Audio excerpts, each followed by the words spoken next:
नमस्कार साथियों, स्वागत है आपका हमारे YouTube चैनल शिक्षा सेवा में। आज हम ऐसे सेशन पे चर्चा करने जा रहे हैं जो आपकी परीक्षा की दृष्टि से बहुत खास है। आज हम उस तमाम प्रश्नों को देखेंगे जो बीपीएससी के द्वारा पिछले 10 वर्षों से पूछा गया है। 1857 के क्रांति के संबंध में बीपीएससी के द्वारा पिछले 10 वर्षों से जो भी प्रश्न पूछा गया है उन सारे प्रश्नों को आज हम इस सेशन में डिस्कस करेंगे। तो चलते हैं सीधे प्रश्न पर। पहला प्रश्न है, 1857 में भारत का गवर्नर जनरल कौन था? 1857 में भारत का गवर्नर जनरल कौन था? लॉर्ड डलहौजी नहीं, बेलेजली नहीं, लॉर्ड मिंटो नहीं, इसका राइट आंसर होगा लॉर्ड कैनिंग। 1857 में भारत का गवर्नर जनरल लॉर्ड कैनिंग था। लॉर्ड कैनिंग का शासन कब से कब तक था? 1856 से लेके 1862 तक। लॉर्ड कैनिंग का शासन 1856 से 1862 तक था। लॉर्ड कैनिंग जो था भारत का अंतिम गवर्नर जनरल था और पहला वायसराय था। लॉर्ड कैनिंग के समय में 1857 का विद्रोह होता है और उसके बाद कंपनी का शासन खत्म हो जाता है और भारत पर शासन का जो अधिकार है सीधे ब्रिटिश क्राउन अपने हाथ में ले लेती है और गवर्नर के पद को खत्म करके वायसराय के पद का सृजन होता है। तो लॉर्ड कैनिंग जो है भारत का प्रथम वायसराय भी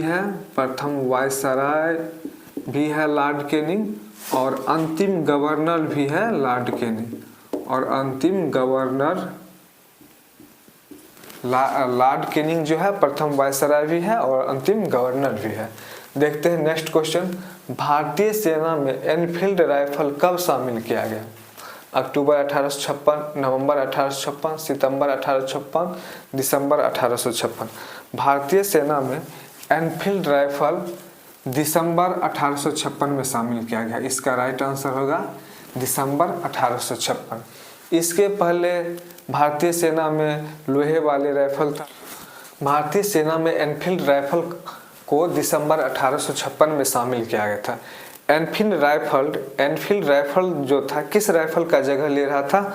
तो राइफल इससे पहले जो भारतीय सेना में राइफल था उसका नाम था ब्राउन बेस। क्या नाम था? Brown base. ये जानना आपके लिए जरूरी है कि एनफील्ड राइफल किसका जगह ले रहा था? तो ब्राउन बेस का जगह ले रहा था। चलते हैं नेक्स्ट क्वेश्चन पर। ये जो क्वेश्चन है भारतीय सेना में एनफील्ड राइफल कब शामिल किया गया, यह पीसीएस 2005 का क्वेश्चन है। इसमें हम जो भी क्वेश्चन सम्मिलित किए हैं वह किसी न किसी एग्जाम में पूछा गया है और ये पहला क्वेश्चन जो है 1857 में भारत का गवर्नर जनरल कौन था, यह पीसीएस 2015 का क्वेश्चन है। तो हम इनमें उसी क्वेश्चन को सम्मिलित किए हैं जो बीपीएससी द्वारा पूछा गया है।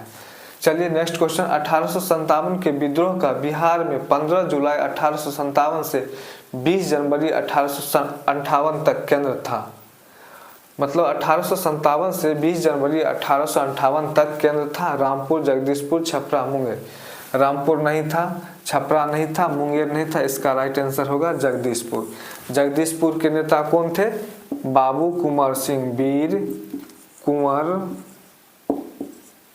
वीर कुंवर सिंह जो जगदीशपुर के नेता थे, वो एक जमींदार थे और 1857 के क्रांति में बहुत ही प्रभावशाली ढंग से उन्होंने भाग लिए और जगदीशपुर का ही नहीं पूरे बिहार का उन्होंने नेतृत्व किए थे।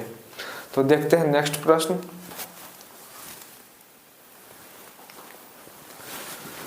हमारा नेक्स्ट प्रश्न है, 1857 के विद्रोह को किस उर्दू कवि ने देखा? मोस्ट इंपोर्टेंट क्वेश्चन है। 1857 के विद्रोह को किस उर्दू कवि ने देखा?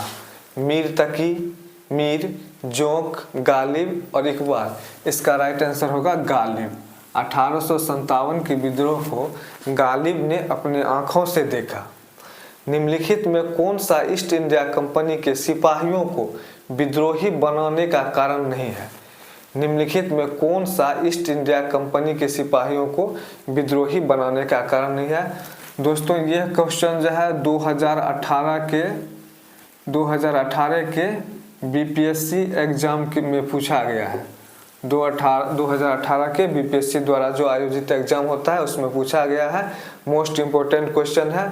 इसमें ईसाई धर्म फैलाने के लिए कंपनी के अधिकारियों का प्रयास, सही है, कंपनी का जो अधिकारी था वो ईसाई धर्म फैलाने का प्रयास करते थे।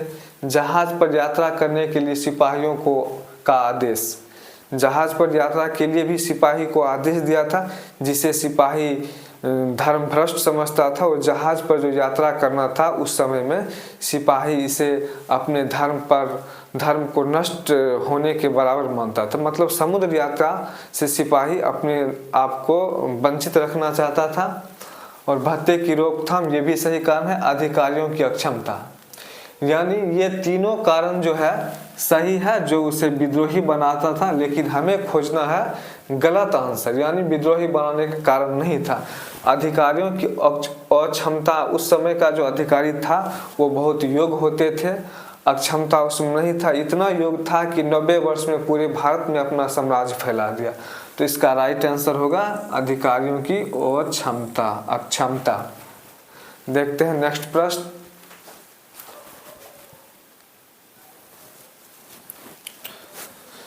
निम्नलिखित में किसने 1857 के विद्रोह में भाग नहीं लिया?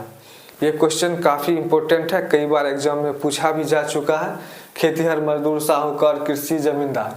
कूट की सहायता से उत्तर चुने, केवल 1, केवल 2, केवल 3, 2 और 4। इसका राइट आंसर होगा साहूकार और जमींदार। ये 2 और 4। साहूकार और जमींदार जो थे, साहूकार वर्ग के लोग तो भाग नहीं लिए थे, जमींदार वर्ग के लोग कुछ भाग लिए थे। लेकिन ज्यादातर जमींदार और मध्यम वर्ग के लोग, जो उस समय सबसे ज़्यादा शिक्षित वर्ग थे, उन्होंने इस आंदोलन में भाग नहीं लिए। बहुत से जमींदार अपनी जमींदारी छिन जाने के डर से या बहुत से शासक अंग्रेज के डर से इस आंदोलन में भाग नहीं लिया। जैसे हैदराबाद के निजाम, सिंधिया, ग्वालियर के सिंधिया और इंदौर के होलकर, जोधपुर के राजा इत्यादि जो शासक थे, इन्होंने इस विद्रोह को दबाने में अंग्रेजों की मदद की। बाद में क्या, तो देखते हैं नेक्स्ट प्रश्न। 1857 के विद्रोह में बिहार का कौन सा भाग अप्रभावित रहा? 1857 के विद्रोह में बिहार का कौन सा भाग अप्रभावित रहा? दानापुर नहीं, पटना नहीं, आरा नहीं। इसका राइट आंसर होगा मुंगेर, यानी मुंगेर में इस विद्रोह का कोई प्रभाव नहीं पड़ा। महारानी विक्टोरिया ने भारतीय प्रशासन को ब्रिटिश ताज के नियंत्रण में कब लिया? ब्रिटिश ताज के नियंत्रण में 5 जनवरी नहीं, 10 फरवरी 1858 नहीं, 31 दिसंबर 1858 नहीं। इसका राइट आंसर होगा 1 नवंबर 1858। यानी महारानी विक्टोरिया ने 1857 के क्रांति के बाद 1 नवंबर 1858 को भारतीय प्रशासन को ब्रिटिश ताज के अधीन कर लिया और कंपनी राज वहां से खत्म हो गया। तो देखते हैं नेक्स्ट प्रश्न।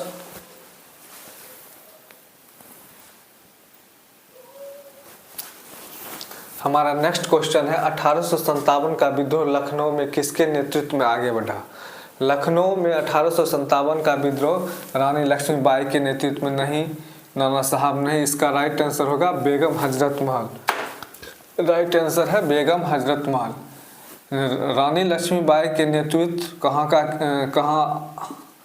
रानी लक्ष्मीबाई कहाँ का नेतृत्व की थी? झांसी का। नाना साहब कानपुर का और तात्या टोपे ग्वालियर का। तात्या टोपे ग्वालियर से, नाना साहब का संबंध कानपुर से और लक्ष्मीबाई का झांसी से। और 1857 के विद्रोह में लखनऊ का नेतृत्व बेगम हजरत महल ने की थी। 1857 का विद्रोह मुख्यतः किस कारण असफल रहा? हिंदू मुस्लिम एकता की कमी, इसके प्रभाव का सीमित क्षेत्र, जमींदारों की सहभागिता, किसी समान योजना तथा केंद्रीय संगठन की कमी नहीं। वैसे तो इसमें से चारों ऑप्शन सही है, लेकिन सबसे राइट ऑप्शन है किसी समान योजना तथा केंद्रीय संगठन की कमी। इसका राइट आंसर ये होगा डी। फिर देखते हैं नेक्स्ट प्रश्न है 1857 के विद्रोह के बाद ब्रिटिश सरकार ने सिपाहियों का चयन किया। 1857 के विद्रोह के बाद ब्रिटिश सरकार ने सिपाहियों का चयन किया। बिहार एवं उत्तर प्रदेश से नहीं, बंगाल एवं उड़ीसा से नहीं, मद्रास प्रेसिडेंसी एवं मराठा से नहीं, गोरखा, सिख एवं पंजाबी प्रांत से। उसका राइट आंसर होगा गोरखा, सिख एवं पंजाबी प्रांत। अंग्रेजों को बिहारी और यूपी वासी पे संदेह था, क्योंकि 1857 के युद्ध क्रांति में बिहार और यूपी के सैनिकों ने बढ़ चढ़ के भाग लिया। इसीलिए वो बिहार और यूपी के सैनिकों को कम करना चाहते थे और उन्होंने गोरखा, सिख एवं पंजाबी उत्तरी प्रांत से सैनिकों का चयन किया।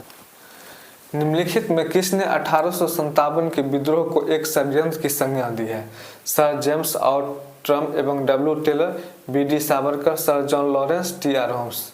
इसका राइट आंसर होगा सर जेम्स आउटरम एवं डब्ल्यू टेलर। इन्होंने 1857 के विद्रोह को एक षड्यंत्र की संज्ञा दी है। बी.डी.